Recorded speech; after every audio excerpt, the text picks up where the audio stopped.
ATN বাংলার সাপ্তাহিক আয়োজন সমসাময়িক বিষয় নিয়ে অনুষ্ঠান প্রসঙ্গ পক্ষ থেকে এটিএন বাংলার অগণিত দর্শক যারা অনুষ্ঠান দেখছেন এটিএন বাংলার পক্ষ থেকে সবাইকে আন্তরিক শুভেচ্ছা জানিয়ে স্টুডিও থেকে সরাসরি অনুষ্ঠান শুরু করছি। দর্শক, আপনারা নিয়মিত যে অনুষ্ঠান আপনারা দেখে থাকেন, আপনারা প্রশ্ন করে থাকেন, আপনাদের মতামত ব্যক্ত করে থাকেন। আপনারা যদি আপনার কোনো প্রশ্নের মতামত থাকে তাহলে আপনাদের টেলিভিশনের পর্দায় যে নম্বরগুলো দেখবেন এতে আপনারা আমাদের সঙ্গে সরাসরি কথা বলতে পারেন। দর্শক, আমরা জানেন যে 92-93 সালে এই বাংলাদেশে স্যাটেলাইট চ্যানেল শুরুর পক্ষ থেকে যখন শুরু হয়েছিল তখন বিদেশি মুষ্টিমেয় কয়েকটি চ্যানেল বাংলাদেশে দেখা যেত।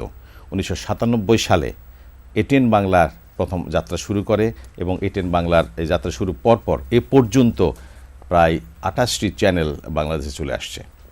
আপনারা জানেন যে এই চ্যানেলগুলো থেকে সরাসরি আমরা অনুষ্ঠান দেখছি এবং প্রতি মুহূর্তে সারা বিশ্বের অনুষ্ঠান, খবর, সংবাদ বিভিন্ন প্রকার আমরা দেখে আসছি। দর্শক, আমরা আজকে কথা বলবো টেলিভিশন অনুষ্ঠান এবং দর্শকরা কি বলেন সেই বিষয়ে আমরা কথা বলবো। সঙ্গত কারণে আমাদের স্টুডিওতে এই মুহূর্তে উপস্থিত আছেন কেবল অপারেটর্স অ্যাসোসিয়েশন অব বাংলাদেশ কোয়াবের প্রতিষ্ঠাতা সভাপতি জনাব এস.এম. আনোয়ার পারভেজ। এছাড়াও রয়েছেন একই সংগঠনের কোয়াবের সাবেক সাংগঠনিক সম্পাদক এ.বি.এম. সাইফুল হোসেন এবং অভিনয় শিল্পী আহসান হাবিব নাসিম। আপনাদের তিনজনকে অনুষ্ঠান আসার জন্য অনেক অনেক ধন্যবাদ। আমরা কথা বলবো টেলিভিশন অনুষ্ঠান এবং দর্শক। আমি প্রথমেই এস.এম. আনোয়ার পারভেজ আপনার কাছে আসি। আমি একটু আগে বলছিলাম যে 92-93 সালে শুরু হয়েছিল এই কেবল টেলিভিশন নেটওয়ার্ক আমাদের দেশে এবং পর্যায়ক্রমে এটিএন বাংলা দ্বারা সূত্রপাত। এটিএন বাংলা পরপরই চলে আসছে আমাদের এই অনেকগুলো কেবল টেলিভিশন। এই কেবল টেলিভিশন আপনারা ব্যবসা করছেন, সরকার একটা নীতিমালা নিয়ে কথা বলছেন, তো আপনি কি মনে করেন যে এই অনেক দিন হয়ে গেছে এই প্রেক্ষাপটে টেলিভিশন অনুষ্ঠানমালা এবং আপনাদের পক্ষ থেকে যে সাপোর্ট দেওয়া দরকার কবের পক্ষ থেকে তা আপনারা ঠিকমতো দিতে পারছেন? ধন্যবাদ।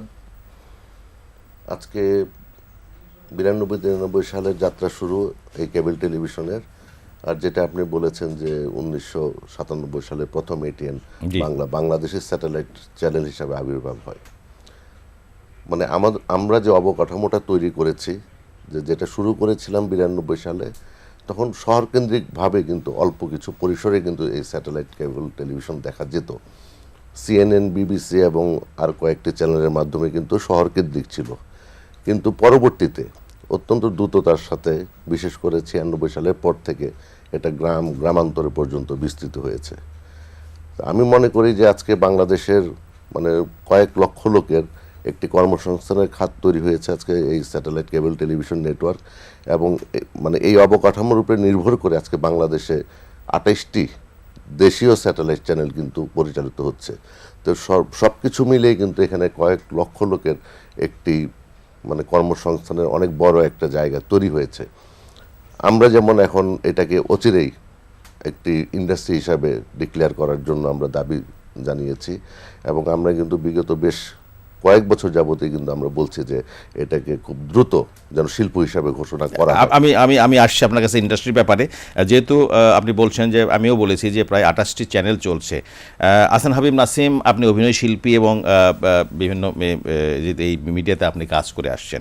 আপনার কাছে একটা প্রশ্ন রাখছি যে আমাদের দেশে যেসব কেবল টেলিভিশন চলছে এবং ফ্রি আমরা বলে থাকি যে এটা কোনো পে চ্যানেল নয়, সেই প্রেক্ষাপটে আমরা কিন্তু দেখছি যে দর্শক যারা আছে তারা ঘুরে যাচ্ছে বিভিন্ন পার্শ্ববর্তী দেশ বা বিদেশি চ্যানেলের উপর তাদের অনুষ্ঠান। আপনি কি মনে করেন যে এই অনুষ্ঠানগুলো আমাদের ভালো মতো করতে পারছি না? কেন করতে পারছি না আপনি কি মনে করেন? প্রথমত হচ্ছে যে আমাদের দেশের পরিচালক, কলাকুশলী, শিল্পী, এদের যোগ্যতা নিয়ে আমার মনে হয় যে কারো কোনো প্রশ্ন নাই। তার কারণ প্রশ্ন থাকার কথা না। কারণ হচ্ছে যে বাংলাদেশের স্বাধীনতার পর থেকে সাংস্কৃতিক অঙ্গনে টেলিভিশনের মাধ্যমে দর্শকের সাথে যেই মাধ্যমটা দিয়ে সম্পৃক্ততা হয়েছে সেটা হচ্ছে নাটক, বাংলাদেশের নাটক। এবং সেই নাটক দেখতে রাস্তাঘাট ফাঁকা হয়ে যেত, এটা তো সত্য। এবং সেই নাটকের একটা চরিত্রর নাম বলে মানুষ ডাকতো, এটাও সত্য। একটা নাটকের একটা পাখির মাধ্যমে বলানো হয়েছিল তুই রাজাকার, একটা শব্দ একটা নাটক থেকে, সেই শব্দটা সারা দেশে ছড়িয়ে পড়েছে। সুতরাং নাটক কত শক্তিশালী বাংলাদেশে সেটা প্রমাণ করার আর কোনো মানে ব্যাখ্যা করার কোনো প্রয়োজনীয়তা আমি মনে করি না। এখন এই সময়ের পরিবর্তনে, সময় যত এগিয়ে যাচ্ছে দ্রুততার সাথে, চ্যানেল বাড়ছে, এই নাটক কেন আজকে অবহেলিত, যে এখন বলা হচ্ছে যে এই নাটক দেখে না, দেখে হচ্ছে বিদেশের নাটক, বাইরের নাটক। জি। প্রশ্নটা এখানে যে পরিষ্কার যে আমাদের মেধা রয়েছে, আমাদের যোগ্যতা রয়েছে, শুধু অবকাঠামোগতভাবে যেই সাপোর্ট সেটা আমরা মানে দিন দিন আমরা কমতে কমতে কমতে কমতে আমরা নিম্নমুখী একটা প্রতিযোগিতার মধ্যে নেমেছি। সেটা মূলত হচ্ছে বাজেট এবং চ্যানেলগুলোর যে সহযোগিতা, এক্সকিউজ মি, যে একটা নাটক বানানোর ক্ষেত্রে নিয়ন্ত্রণ, শিল্পী নিয়ন্ত্রণ, পরিচালক নিয়ন্ত্রণ, সেই নিয়ন্ত্রণটাও আজকে চ্যানেলের হাতে কতটুকু আছে সেখানে একটা সন্দিহান বিষয় আছে। তারপরে হচ্ছে আপনার যে বাজেট 5 লক্ষ টাকার নাটক আজকে তৈরি হচ্ছে 70,000 টাকায়। কিভাবে আপনি কম টাকা দিয়ে বেশি যোগ্যতা সম্পন্ন আপনি আশা করবেন? যাদের সাথে আমাদেরকে প্রতিযোগিতা ফেলে দেওয়া হচ্ছে, ধরেন বিদেশি একটা সিরিয়াল এখানে চলছে ডাবিংকৃত, সেই সিরিয়ালটার বাজেট যদি হয়ে থাকে 70 লক্ষ টাকা, তাদের দেশে 70 লক্ষ টাকায় যে এপিসোডটা তৈরি করা হচ্ছে তার সাথে কি 60,000 টাকার একটা এপিসোডের প্রতিযোগিতায় আপনি নামাতে পারেন? আপনি নামিয়ে বলতে পারেন যে তুমি কেন ওইটা দেখছো, কেন আমাদেরটা দেখছো না?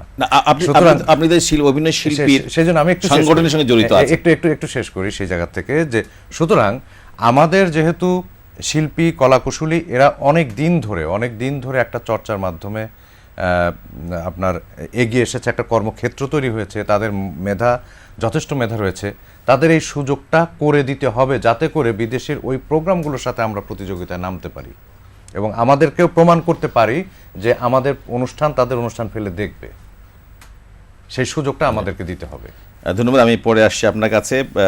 এস এম আনোয়ার পারভেজ, আপনি বলছিলেন যে আপনাদের একটা শিল্প নিয়ে কথা বলছিলেন, যে এই স্যাটেলাইট কোঅ্যাপকে একটা শিল্প হিসাবে ডিক্লেয়ার করার কথা বলছিলেন এবং আমরা জানতে পেরেছি যে আপনি এই ব্যাপারে একটা সাংবাদিক সম্মেলনও করেছিলেন। আমি আসছি এটা আপনার কাছে পরে, তার আগে আমি একটু এম সাইফুল হোসেন আপনার কাছে আসি। আপনারা আমি আগে বলছিলাম যে 92-93 সাল থেকে যে শুরু হয়ে এই যে সংগঠনটি, এই সংগঠনের মধ্যে কিছু উত্থান পতন হয়েছে, যার জন্য কিছু কিছু জায়গায় আপনারা ঠিকমতো আপনাদের সার্ভিস করতে পারেন নাই। তো এই সমস্যাগুলো কেন হচ্ছে আপনাদের কোঅ্যাপের মধ্যে? ধন্যবাদ ইসলাম ভাই। আসলে এই সমস্যাটা টেকনিক্যাল সমস্যা, এটা সাংগঠনিক কোনো সমস্যা নয়। আমাদের প্রথম থেকে আমরা যখন এই ব্যবসাটা শুরু করেছিলাম, আমাদের কেবল অপারেটর যারা আজকের দিনে আমরা ব্যবসাটা করছি, তারা আমরা কিছু বেকার যুবক অর্থায়নে উদ্যোগী হয়ে আমরা সেই সময়ে কোনো রকম টেকনিক্যাল নো হাউ ছাড়া এই বিজনেসটাকে আমরা সামনের দিকে এগিয়ে নিয়ে এসেছি। কালের বিবর্তনে আজকে হাঁটি হাঁটি পাপা করে আমরা টেকনোলজিক্যালি ডেভেলপ হয়ে আজকে মোটামুটি অ্যানালগ থেকে ডিজিটাল কনভার্ট হচ্ছে সেই জায়গায় আমরা চলে এসেছি। এখন আমাদের বিভিন্ন জায়গায় যে টেকনিক্যাল যে সমস্যাগুলো আছে সেগুলো থেকে উত্তরণের জন্য আমাদের এই ডিজিটালে আমরা যাচ্ছি, বা ডিজিটাল টেকনোলজিটা যখন আমরা এস্টাবলিশ করতে পারবো তখন এই ধরনের টেকনিক্যাল সমস্যাটা আর থাকবে না। ডিজিটালটা সর্বশেষ এবং সর্বাধুনিক একটা প্রযুক্তি। আমরা প্রথম যখন বিজনেসটা শুরু করেছিলাম কোক্সিয়াল কেবলের মাধ্যমে, আজকের দিনে আমরা ফাইবার অপটিক্যাল কেবলের মাধ্যমে গ্রাহকদেরকে সেই সেবাটা প্রদান করছি। ডিজিটাল সেটটপ বক্স একটা গ্রাহকের কাছে যখন যাবে, গ্রাহক স্বচ্ছ পিকচার এবং নিখুঁত শব্দের মাধ্যমে এই সেবাটা পাবে। বর্তমানে আমাদের যে ব্যাপারটি আপনি বললেন যে বিভিন্ন জায়গায় প্রবলেম হচ্ছে, এই প্রবলেমটা আমার মনে হয় যে টেকনিক্যাল যে প্রবলেম সেটার আরেকটা কারণ হলো আমাদের বর্তমান যে সঞ্চালন, আমরা যে সিগন্যালটা সঞ্চালন করছি সেই সিগন্যালটা সঞ্চালন করতে হচ্ছে আমাদের ভূগর্ভস্থ আন্ডারগ্রাউন্ড কেবলের মাধ্যমে, এবং গভর্নমেন্ট 2টা কোম্পানিকে আপনার সেই লাইসেন্স প্রদান করেছে, এনটিটিএন লাইসেন্স প্রদান করেছে।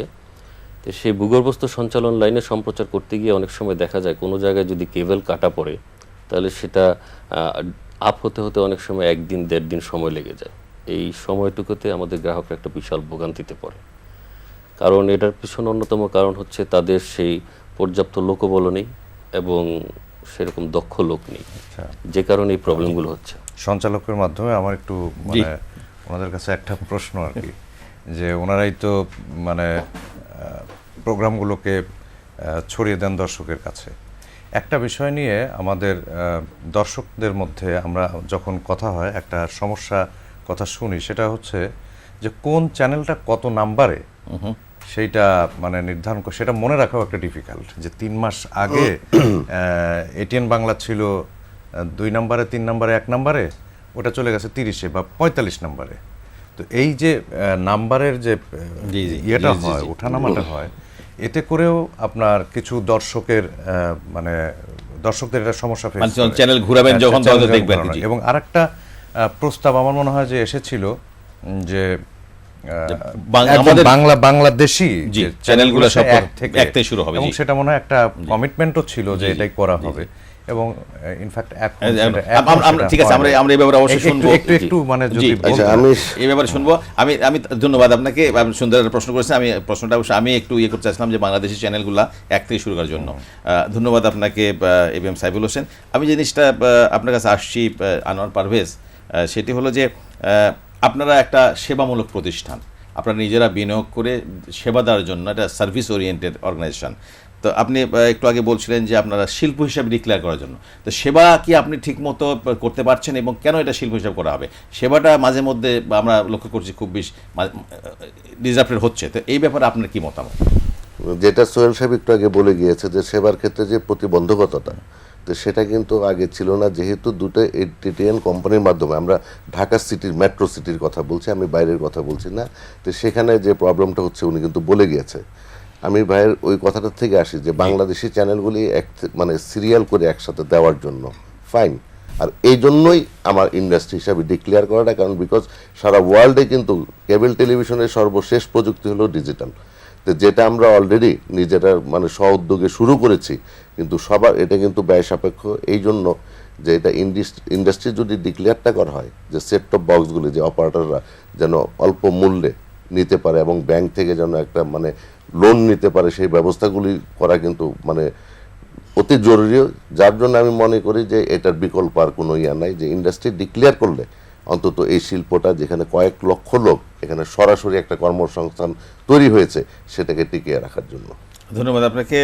আহসান হাবিব নাসিম, আপনি লক্ষ্য করছেন যে যেহেতু বিদেশি কিছু চ্যানেলে কিছু বিজ্ঞাপন প্রচার করা হচ্ছে, যার জন্য আমাদের বিভিন্ন নাটক এবং ইয়ার জন্য একজন অভিনয় শিল্পী হিসাবে আপনি বলবেন যে আপনি জানেন যে আগামী 30-11 তারিখে এই মাসে শহীদ মিনারে একটা এফটিপিও একটা মহাসমাবেশ করছে।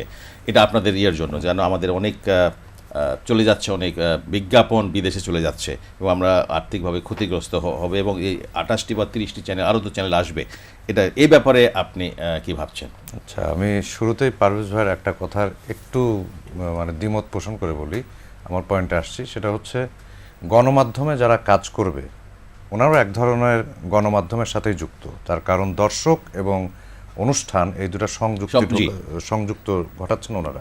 সুতরাং ওনারা গণমাধ্যমের একটা ভাইটাল রোল প্লে করছেন। এখানে ওনারা যদি বলেন যে আমাদের দায়বদ্ধতা নেই, তাহলে শব্দটা আমার মনে হয় যে একটু মানে আঘাত করে আর কি। অবশ্যই না, যে চ্যানেলগুলো আমার অন্যগুলো, আমার তো কারোর সাথে দায়বদ্ধতা নাই। অবশ্যই বাংলাদেশের দর্শকদের কাছে মানে যারা গণমাধ্যমে কাজ করবে তাদের একটা দায়বদ্ধতা, সার্ভিস ওরিয়েন্টেড প্রোভাইডার হিসেবে এখন মানে এই যে মানে যেটা আসছে, আপনি বললেন যে 30 তারিখে আমরা কি করতে যাচ্ছি। 30 তারিখে আমাদের একটা ফেডারেশন হয়েছে, যারা টেলিভিশন মাধ্যমে কাজ করে পেশাজীবীদের নিয়ে একটা ফেডারেশন হয়েছে। এখানে ডিরেক্টর গিল্ডস, প্রডিউসার অ্যাসোসিয়েশন, নাট্যকার সংঘ, অভিনয় শিল্পী সংঘ সহ আরও টেকনিক্যাল অনেকগুলো সংগঠন মিলে মোট 13টা সংগঠন একত্রিত হয়ে একটা ফেডারেশন গঠন করা হয়েছে। সেটার নাম দেওয়া হয়েছে Federation of Television Professionals Organization. আমরা ইদানিং খেয়াল করছি যে বাংলাদেশের অনুষ্ঠানের মান নামতে নামতে এমন একটা পর্যায়ে চলে গেছে যে যেখানে কাজ করার ক্ষেত্রটা ওইভাবে আগের মতো নাই এবং অনেক ডিরেক্টর, নাট্যকার, প্রডিউসার, অ্যাক্টর বেকার হয়ে যাচ্ছেন। এবং সম্প্রতি যেটা আবার শুরু হয়েছিল সেটা হচ্ছে যে দেশের বিজ্ঞাপনগুলো বিদেশে চলে যেত এবং শুধু সেই বিজ্ঞাপনগুলো দেশের মানুষই দেখতে পারত। সেই জায়গা থেকে একটা প্রতিবাদ আমাদের মধ্যে আসে। 5টা আমাদের দাবি নিয়ে আমরা সমবেত হচ্ছি শহীদ মিনারে 30 তারিখে। দাবিগুলোর একটা হচ্ছে যে এই যে ডাবিং সিরিয়াল এখন শুরু হয়েছে, একটা জিনিস একটু জনপ্রিয় হয়ে গেল, এবার সবাই শুরু করে দিল যে ডাবিং সিরিয়াল, আমাদের একটা ডাবিং সিরিয়াল লাগবে। কিন্তু কিভাবে আমাদেরটা ডেভেলপ করা যাবে সেটা না করে আমাদের যে নাটক, আমাদের সংস্কৃতি, আমাদের কালচার প্রচার করার যে ক্ষেত্রটা, জায়গাটা, টাইমটা, তার মধ্যে বিদেশি সিরিয়ালটা ঢুকে আমাদের জায়গাটাকে বন্ধ করে দেওয়া হচ্ছে। তো আমাদের প্রথম দাবিটাই হচ্ছে যে এখন যে ডাবিংকৃত সিরিয়ালগুলো চালানো হচ্ছে এটাকে বন্ধ করা। বন্ধ করতে হবে, আমাদের দেশীয় সংস্কৃতি দর্শকের সামনে তোলার সুযোগ দিতে হবে। দ্বিতীয় দাবি হচ্ছে যে অহরহ আমাদের বিদেশ থেকে নানান রকমের কলা কুশলী, ক্যামেরাম্যান, জি। শিল্পী, পরিচালক আমাদের দেশে আসছেন।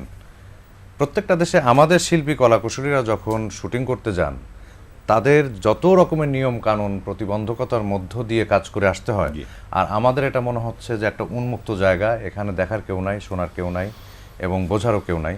সুতরাং আসছেন, তারা কাজ করে চলে যাচ্ছেন, আমাদের দেশি শিল্পী কলা কুশলী নির্মাতারা মানে সেই কাজ থেকে বঞ্চিত হচ্ছে। তো আমাদের দাবিটা হচ্ছে যে ওনারা যদি আসতে হয়, সরকারের অনুমোদনের পাশাপাশি আমাদের যে পেশাজীবী সংগঠন আছে সেই সংগঠনগুলোতে নিবন্ধিত হয়ে অনুমতি নিয়ে তাদের কাজ করতে হবে। আমরা বলবো না যে আপনি একজন বিখ্যাত লোককে নিয়ে এসে কাজ করবেন না, সেটা আমি বলবো না, অবশ্যই করবেন, কিন্তু আমাদের সংগঠনের অনুমতি এবং সরকারের যথাযথ আইনের মাধ্যমে সেটা করতে হবে। আমাদের লোক যেজন ওখানে কাজ করতে পারে একটা ওরকম একটা ফিল্ড তৈরি করতে হবে, Field মানে একতরফা কোনো কিছু একতরফা যেন হবে না না। হয়। তৃতীয়ত হচ্ছে যে টেলিভিশনে প্রোগ্রাম ক্রয়, নির্মাণ এবং বিক্রয়ের ক্ষেত্রে আগের যে প্রথা ছিল যে একটা অনুষ্ঠান একটা চ্যানেলে আসলে সরাসরি নির্মাতার সাথে বা প্রযোজকের সাথে একটা আলোচনা হতো, অনুষ্ঠানটা কিভাবে নির্মাণ হবে, কোন কোন শিল্পী থাকছে, টেলিভিশন চ্যানেল এবং নির্মাতার সাথে চুক্তিবদ্ধ। জি। এখন এই সম্প্রতি 2, 4, 5, 7 বছরের মধ্যে যেটা ঘটেছে, এখানে তৃতীয় পক্ষের একটা শক্তি এবং হস্তক্ষেপ এখানে ঢুকে গেছে অনাকাঙ্ক্ষিতভাবে, যার কারণে প্রোগ্রামগুলো নিম্নমুখী হচ্ছে। এর প্রেক্ষিতেই আমরা দাবি রাখছি তৃতীয় পক্ষের হস্তক্ষেপটা বন্ধ করতে হবে। 4 নাম্বার দাবিটা আমাদের যে অন্যান্য ক্ষেত্রে এআইটি অ্যাডভান্স ইনকাম ট্যাক্স হয় সাধারণত এক্সপেক্টেড বেনিফিটের উপরে 10%, আর আমাদের ধরা হয়েছে গ্রস ইনভেস্টেড মানি 10%। এটা তো হতে পারে না, এটা একটা চাপিয়ে দেওয়া হয়েছে আমাদের পক্ষ থেকে। কোনো রকম আমরা কথা বলছি না, আমরা দিয়ে আসছি। এমনিতেই একটা নাটকের বাজেট মনে করেন 2 লক্ষ টাকা বা 1,70,000 টাকা, তার গ্রসের যদি 10% দিয়ে দেয়, ওইখানে 2 লক্ষ টাকা 17,000 টাকা চলে যাচ্ছে 1,70,000 টাকা। সেই লোকটা প্রোডাকশন বানাবে কি, 2 টাকা প্রফিট মানে মানের দিক দিয়ে তো মানে বাজেটটাকে আরো দুর্বল করে দেওয়া হচ্ছে। এই জায়গা থেকে আমাদের দাবিটা এবং প্রস্তাব যে ন্যূনতম হারে, যেহেতু এটা মানুষের শিল্প সংস্কৃতি বিকাশের একটা জায়গা, মাধ্যম, আমরা আমাদের পরিবারের জীবনের চিত্র তুলে ধরি, সুতরাং এই মাধ্যমটাকে ন্যূনতম হারে এআইটিটা পুনর্নির্ধারণ করতে হবে। যাতে আমরা বলছি না যে আমরা ট্যাক্স দেবো না, আমরা এআইটি দেবো না, আমরা এআইটি দেবো, আমাদেরকে একটা ন্যূনতম হারে এটা প্রযোজ্য করতে হবে। আমি আপনাকে জানবো, মানে শেষ করতে হবে আপনাকে অবশ্যই। তারপরে যেটা হচ্ছে যে আমাদের দেশীয় বিজ্ঞাপনের খাতটা এমনিতেই ছোট। জি। মানুষ 16, 17, 18 কোটি মানুষ, যদি মানুষ জনসংখ্যা অনেক বেশি, কিন্তু বিজ্ঞাপন দাতাদের একটা তো বাজেট থাকে, সেই বাজেটটা এমনিতেই মানে খুব কম। তার থেকে যদি 50% বা 40% বা 30% যদি আবার অন্য দেশি চ্যানেলে চলে যায়, তো এইখানকার প্রোগ্রামের যে দুরবস্থা, সেটা তো মানে আরো মানে মানে এটা একদম মিশে যাবে, যে আমাদের প্রোগ্রাম দেখানোর আর কোনো সুযোগ থাকবে না, চ্যানেলগুলো চলবে। আপনারা আশা করছেন যে আমাদের আপনাদের যে মহাসমাবেশ আমরা সফল হোক, আমরা আশা করি সফল হোক। আপনাকে ধন্যবাদ। আমি একটু পরে আপনার কাছে আসছি। আপনি কি ভাবছেন, আপনি কবের প্রতিষ্ঠাতা সভাপতি হিসাবে আপনি জানেন যে এই টেলিভিশন স্যাটেলাইট চ্যানেলগুলো আপনি প্রতিকৃত আপনি নিয়ে আসছেন, সারা বাংলায় ছড়িয়ে দিয়েছেন আপনার প্রোভাইডার হিসাবে, আপনি কি ভাবছেন, আপনি কি মতামত এই যেসব কথাবার্তা বলা? আসলে আমিও একমত এর সাথে, মানে কারণ আমাদের দেশীয় চ্যানেলগুলিকে টিকিয়ে রাখার জন্য আচ্ছা, 1 মিনিট, আমার একটা ফোন আসছে, দেখি আমি একটা ফোনে কথা বলে নিই। হ্যালো, জি বলুন। হ্যালো, জি জি বলুন, আপনার কোথায় বলছেন আপনি? হ্যাঁ বলতেছি, মানে মানে ছবি বিজ্ঞাপন দেখানো হয়, এটা কিসের জন্য? আর কোন প্রশ্ন আছে আপনার? আপনি একটু বলুন কি ব্যাপারে, কিসের বিজ্ঞাপন? ছবির মধ্যে বিজ্ঞাপন। বলতেছি মানে ছবি চলাকালীন যে বিজ্ঞাপনটা হয়, এটা কিসের জন্য? আচ্ছা, ধন্যবাদ আপনাকে। আচ্ছা, আপনি যদি বলুন, তারপরে উত্তরটা দিবেন আপনি। হ্যাঁ, সেটা হলো যে বাংলাদেশে আজকে এতগুলি চ্যানেল, যে আমাদের যে বিজ্ঞাপন বাজার, সেই বিজ্ঞাপন বাজারটুক কেন্দ্র করেই কিন্তু এই চ্যানেলগুলি পরিচালিত হচ্ছে। তো সেখানে যদি দেশীয় বিজ্ঞাপনগুলি বিদেশে চলে যায়, এটা কিন্তু অত্যন্ত দুঃখজনক এবং অনাকাঙ্ক্ষিত। আমাদের কেবল টেলিভিশন নেটওয়ার্ক পরিচালনা আইন 2006 স্পষ্ট উল্লেখ আছে যে বিদেশি কোনো চ্যানেলে বাংলাদেশের দর্শককে টার্গেট করে কোনো বিজ্ঞাপন প্রচার করা যাবে না।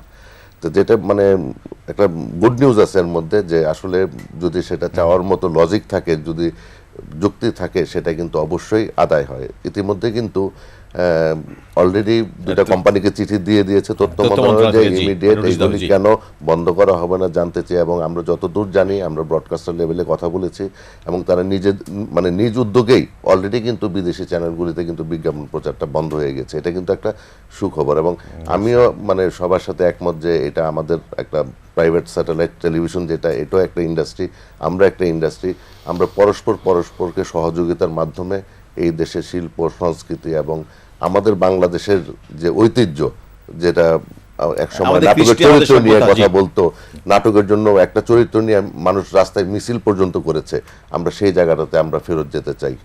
ধন্যবাদ। আমার মনে হয় সাইফুল হোসেন আপনি অল্প কথা কিছু বলবেন, আমি ফিরে আসবো আমি এর কাছে। আমি নাসিম ভাইয়ের প্রসঙ্গটি নিয়ে কথা বলতে চাচ্ছি। নাসিম ভাই যে কথাটা বললো যে আমাদের দায়বদ্ধতা নেই, আসলে ব্যাপারটা সেরকম না। আমরা এদেশের একটা নাগরিক হিসাবে, শুধু ব্যবসায়ী হিসেবে আমরা এই বিজনেসটাকে এই খাতটিকে দেখি না। আমরা প্রথম থেকেই যখনই কোনো বাংলাদেশি চ্যানেল আসছে, কারণ প্রথম যখন আমরা ব্যবসাটা শুরু করেছিলাম আমরা বিদেশি চ্যানেল দিয়েই ব্যবসাটা শুরু করেছিলাম, কিন্তু তারপর যখন একটা বাংলা চ্যানেল আসছে আমরা আনন্দের সাথেই গর্বিত হয়ে এই চ্যানেলটিকে প্রোভাইড করেছি। এখনও যখনই কোনো বাংলা চ্যানেল প্রথমে আসে আমরা সেই চ্যানেলকে প্রমোট করি যেন গ্রাহক পর্যায় পর্যন্ত নিয়ে যেতে পারি, গ্রাহক কত দ্রুত সেই চ্যানেলটাকে দেখতে পাবে সেই ব্যবস্থাটা আমরা করি। কিন্তু পাশাপাশি আমাদের সবচেয়ে বড় দায়বদ্ধতা কিন্তু আমাদের গ্রাহকের কাছে। আমাদের গ্রাহক যে মাস শেষে আমাকে সাবস্ক্রিপশন ফিটা প্রদান করে তার চাহিদার প্রতি আমার লক্ষ্য রেখেই আমাকে চ্যানেল বিন্যাস করতে হয়। সেই ক্ষেত্রে দেখা যায় যে আমাদের অনেকগুলো চ্যানেল আছে যারা প্রতিযোগিতায় বা কন্টেন্ট প্রোভাইডার হিসাবে সেই চ্যানেলগুলো ওই জায়গায় যেতে পারে না। এই ব্যর্থতাটা কিন্তু আমাদের না। আমার দেশে একটা খেলার চ্যানেল নেই, যখনই কোনো খেলা হয়, কোনো ইভেন্ট হয়, তখন দেখা যায় যে সেই চ্যানেলকে আমার সামনের দিকে এগিয়ে দিতে হয়। সেই চ্যানেলটাকে এগিয়ে দিতে গিয়ে হয়তো সাময়িকভাবে কোনো একটা চ্যানেল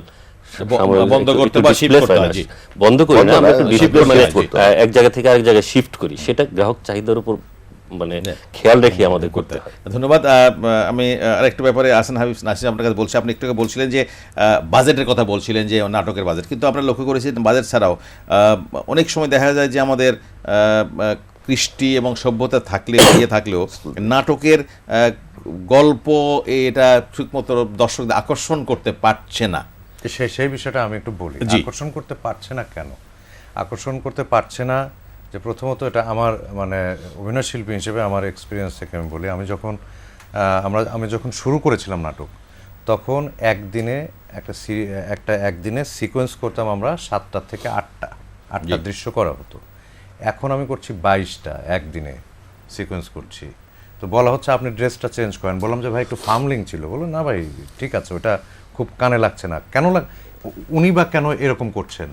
তার কারণ তার বাজেটটা এমন জায়গায় নেমে গেছে যে ভাই আমার ভিডিও হলে চলবে, ভাই আপনার অ্যাক্টিং আবেগটা তো আসে নাই, ভাই আমার ইমোশনটা আসে নাই, ভাই ইমোশন যা আসে ভাই চলবে, আপনি বাদ দেন তো আপনার ইমোশন, আপনি সিনটা শেষ করে আরেকটা সিন আছে ওইটা শেষ করে। আমাদের গ্রাম কেন্দ্রিক বেশি করছে, আমি বিদেশে দেখলে সবগুলো ঘর কেন্দ্রিক হচ্ছে। গ্রাম শহর নিয়ে কোনো সমস্যা না, সমস্যাটা হচ্ছে শিল্প যদি হয়, এটা তো একটা আর্ট, একটা শিল্প, নাটক একটা শিল্প, যেখানে একজন মানুষ একটা চরিত্রকে দেখতে চায় তার নিজের মতো অথবা তার ভাইয়ের মতো অথবা তার মামার মতো অথবা তার পারিপার্শ্বিক একটা চরিত্র দেখতে চায়।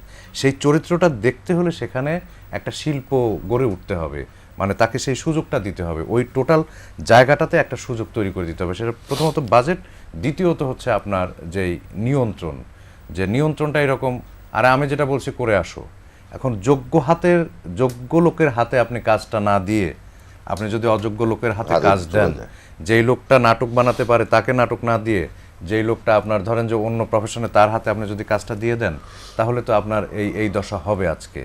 এবং পরিশেষে আর একটা কথা বলতে চাই যে আপনার এই যে বিদেশি যেই সিরিয়ালগুলো আমাদের এখানে আসছে, ওনারাও জানবে যে আমাদের বাংলাও কিছু ইন্ডিয়ান বাংলা সিরিয়াল আমাদের এখানে অনেক পপুলার হয়েছে এবং বিদেশি আরও সিরিয়াল পপুলার হচ্ছে।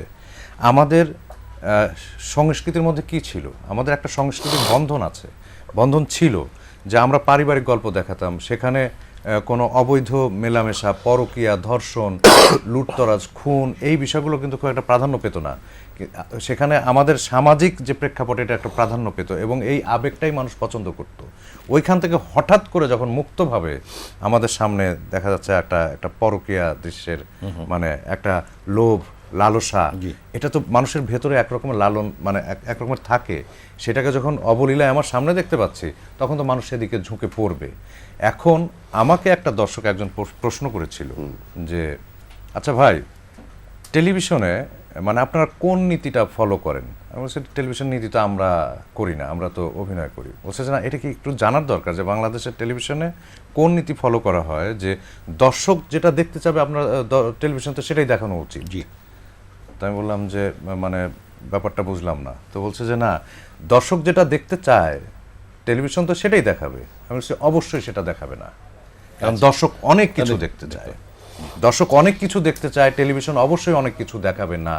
টেলিভিশন যেহেতু একটা ঘরের মধ্যে থাকে, ড্রয়িং রুমের মধ্যে থাকে, সেখানে আমার সন্তান থাকে, সেখানে আমার মা থাকে, পুরো পরিবার নিয়ে সেখানে আমার কথা। পরিবার নিয়ে থাকে। সুতরাং আমার পরিবার সবাই মিলে দেখতে পারি এমন কিছুই দেখাতে হবে টেলিভিশন। ধন্যবাদ আপনাকে। আমি সর্বশেষ 1 মিনিটের জন্য আপনার কাছে আসছি একটু। আনোয়ার পারভেজ, সার্ভিস প্রোভাইডার বা আপনি দিয়ে আসছেন বাংলাদেশে, নিরবিচ্ছিন্নভাবে দিবেন এই প্রত্যাশা আমরা করতে পারি কিনা আপনার কাছে, এবং বাংলাদেশ যে সে স্যাটেলাইট টেলিভিশনের যে এই যে উত্থান এবং চলে আসছে, এই ব্যাপারে আপনাদের পক্ষ থেকে সহযোগিতা মানে উত্তরোত্তর বৃদ্ধি পাবে এই প্রত্যাশা আমরা করতে পারি?